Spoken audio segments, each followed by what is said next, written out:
हाय guys, देखो theorem number 2। If x n and y n be two convergent sequence, ठीक है, मतलब x n और वाई एन दो कॉन्वर्जेंट सीक्वेंस है, मतलब उसके लिमिट एग्जिस्ट है, यूनिक है, फाइनाइट है, रियल है, सच दैट दिया क्या है, x n is a bounded, मतलब एक्स एन नाम की जो सीक्वेंस है वो बाउंडेड दी है। एंड ये जो यहाँ पे वाई एन था शायद से, यस, ये जो वाई एन नाम की जो सीक्वेंस है उस और ये जो वाई एन नाम की जो सीक्वेंस है उसका लिमिट है 0। ठीक है, सो हमें दिखाना है कि limit n tends to infinity, okay, x n into y n is equal to 0। ठीक है, हाँ हाँ हाँ, देखो एक बात मैंने शायद से आपको बताना भूल गया कि बाउंडेड सीक्वेंस के बारे में, ओके, वो अभी बता देता हूँ, ठीक है, याद रखो ना। दिखाना क्या है, limit n tends to infinity x n y n is equal to 0। मतलब क्या, लिमिट की डेफिनेशन क्या कहती है, अगर लिमिट, ये पेन क्या है, काला नहीं बचा, यस, अगर limit n tends to infinity है, नहीं, यहाँ पे सीक्वेंस की बात हो रही है ना, yes, x n is equal to L ऐसा दिया है, तो ये लिमिट की डेफिनेशन क्या कहती है, मैंने 2 बार बताया था, ये लगेगा x n minus L less than epsilon, यही दिखाना है ना हमें। ठीक है, मतलब ये लिमिट की डेफिनेशन है। तो अकॉर्डिंग टू दिस लिमिट की डेफिनेशन क्या बनेगी, x n into y n, limit क्या है 0 लेस देन एप्सिलॉन, मतलब ये क्या हो जाएगा, x n into y n less than epsilon, got it, ये ऐसा बनेगा। ठीक है, ऐसा लाना है हमें, हाँ, ऐसा लाना है। ओके, अब कैसा लाना है अब मैं बताता हूँ उसको कैसे करना है। ठीक है, ये तो अपनी स्टाइल है, सबसे पहले बेसिक्स बाद में क्लियर। ओके, नाउ सी, अब ये लाना है, हाँ, ये रब कर देता हूँ, अब इसकी जरूरत नहीं है, क्या लाना है मैंने बता दिया। देखो, थ्योरम को प्रूव करना कोई रॉकेट साइंस नहीं है, बस थोड़ा सा आपको है ना ध्यान दे के पढ़ना होगा। सबसे पहले क्या दिया है, x n is a bounded, x n is bounded sequence है। ठीक है, as x n is bounded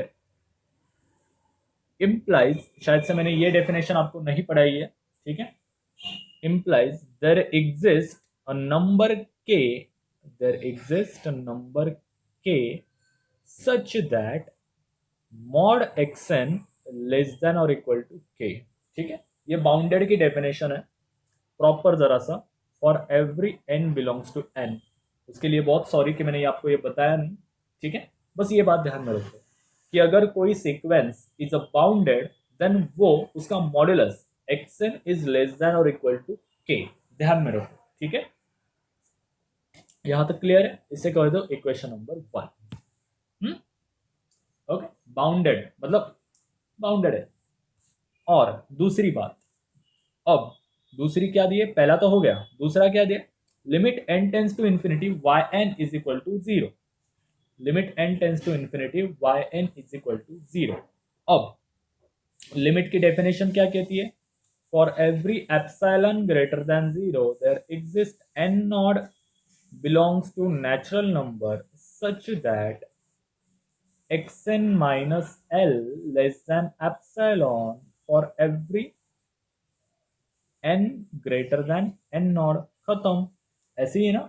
so limit के डेफिनेशन क्या कहेगी यहाँ पे, for every epsilon greater than 0 there exist, यहाँ पे कुछ तो अलग ले लो क्योंकि n तो यूज हो गया है, m belongs to natural number such that yn, limit क्या है 0 less than epsilon for every n greater than और equal to m, for every n greater than और equal to m, called as equation number 2।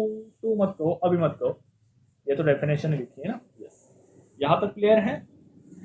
Okay, now अब यहाँ पे मैं जरा epsilon को वैल्यू को जरा रीडिफाइन करता हूँ, उसे कर देता हूँ एप्सिलॉन बाय के।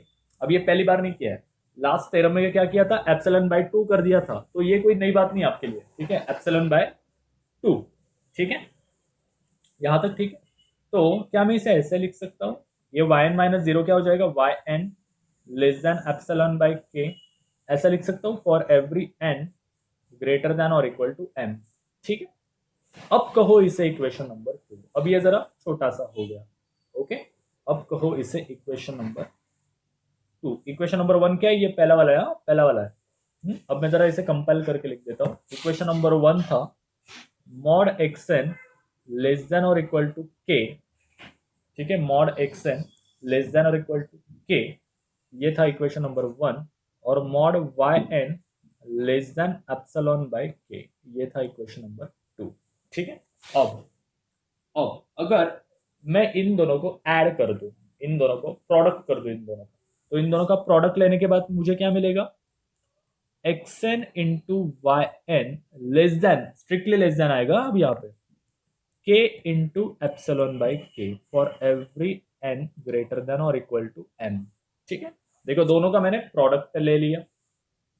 ध्यान में रखो, लिखते रहो, जब मैं पढ़ा रहा हूं तो लिखते रहो, नहीं तो समझ में नहीं आएगा। तो के गेट कैंसिल, तो यहाँ पे क्या बचा?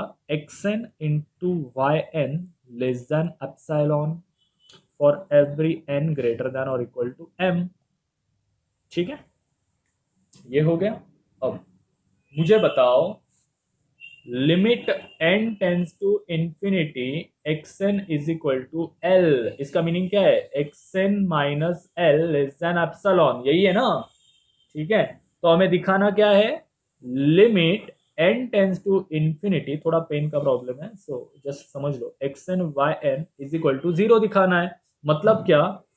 X n into y n minus 0 less than epsilon. In short x n into y n less than epsilon. यहां तक ठीक है ना?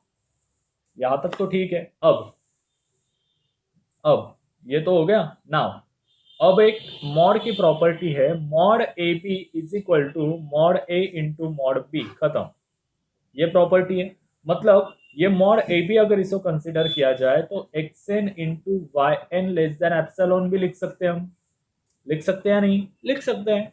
सो देयरफॉर ये जो है इसको मैं कंपाइल कर देता हूँ एक ही टर्म में, x n y n less than epsilon for every n greater than और इक्वल टू एम, ठीक है। तो ये क्या हो जाएगी? लिमिट की डेफिनेशन हो जाएगी ना अकॉर्डिंग टू दिस। देखो ना, ये ऐसे ही हो जाएगा ना, ठीक है।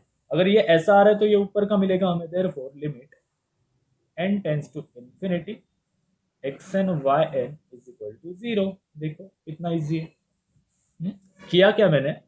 सबसे पहले x n is a bounded, मैंने स्टार्टिंग से स्टार्ट किया, x n is a bounded, so ये हो जाएगा mod x n less than और इक्वल टू के, ठीक है।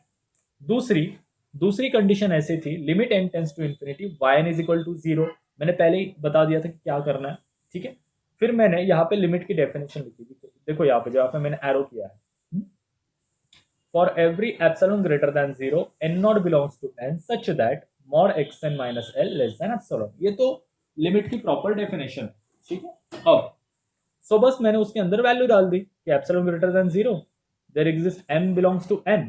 यहाँ पे n नॉट था तो मैंने m ले लिया, कोई बात नहीं, आप कुछ भी ले सकते हो, p q r s t u v w कुछ भी लो, ठीक है। Such that y n minus l, मतलब सीक्वेंस क्या थी अपनी? वाई एन, लिमिट क्या था? 0 डाल दिया, बस एप्सिलॉन को थोड़ा रीडिफाइन किया कि एप्सिलॉन बाय के, ठीक है। सो वाई एन माइनस 0 ये बन गया वाई एन, और ये एप्सिलॉन बाय के एज इट इज। ये इक्वेशन नंबर 2, ये इक्वेशन नंबर 1, मैंने उनको आगे जाके थोड़ा अच्छे से लिखा, ठीक है। अब दोनों को मैंने प्रोडक्ट ले लिया, दोनों का प्रोडक्ट ले लिया, दोनों का प्रोडक्ट ले लिया के बाद क्या हो जाएगा? के गेट कैंसिल, बचा क्या? एप्सिलॉन। अब देखो यहाँ पे मैंने थोड़ा एक्सप्लेन कर दिया, तो इससे आपको ये समझ में आ जाएगा, ठीक है। सो इसको जरा अच्छे से मैंने यहाँ पे लिखा है। जिन स्टूडेंट्स को लगता है कि भाई थ्योरम को जरा लिख लेना है तो इस तरह से आप लिख सकते हो, ठीक है। मैंने मेरे जिंदगी में पहली बार इतना अच्छा लिखा है, सो जरा इसकी कदर करो, स्क्रीनशॉट लो। और अगर कोई भी डाउट हो, छोटे से छोटा भी डाउट हो, तो कमेंट सेक्शन में बताओ, ठीक है। So thank you so much guys, आज के लिए good morning, bye bye, take care.